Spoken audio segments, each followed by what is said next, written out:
Assalamualaikum, selamat datang di komunitas Totok Punggung Indonesia. Pada kesempatan kali ini saya akan menceritakan tentang sejarah terbentuknya Totok Punggung dan perkembangannya. Berawal dari sebuah musibah saat kegiatan outbound di pesantren alam Islam di Desa Cigudeg, Bogor, yang terjadi sekitar tahun 2002. Bencana terjadi saat peserta outbound sedang menyeberangi sungai dan tiba-tiba jembatan putus dan beberapa peserta terjatuh dan terluka.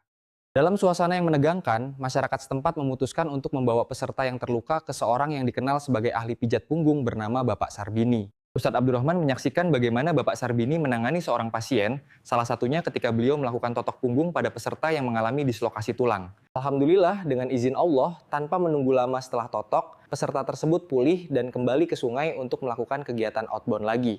Setelah kejadian itu, Ustadz Abdurrahman sering membawa teman, kerabat, dan keluarganya untuk berobat kepada Bapak Sarbini untuk pijat punggung. Dan ternyata karena seringnya datang dan membawa pasien, Ustadz Abdurrahman semakin mengetahui bahwa pijat punggung ternyata dapat mengobati berbagai macam penyakit. Pengalaman ini membuat Ustadz Abdurrahman ingin belajar totok punggung, namun keinginan itu ia pendam sendiri, karena saat itu tidak mungkin untuk diutarakan. Hingga suatu hari, keinginan itu terwujud saat Pak Sarbini sendiri yang menawarkannya dengan bertanya, "Kapan mau belajar?" Ustadz Abdurrahman menjawab sambil tersenyum. Kesempatan ini tidak disia-siakan, Bak Gayung bersambut, dengan senang hati Ustadz Abdurrahman menerima ilmu totok punggung secara bertahap.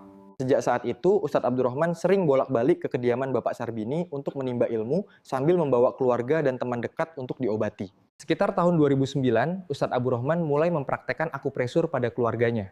Ustadz Abdurrahman mendapatkan banyak pengalaman dari para pasiennya. Makin lama Ustadz Abdurrahman, makin dia tahu sumber masalahnya dan kondisi sumbatan di punggung pasien.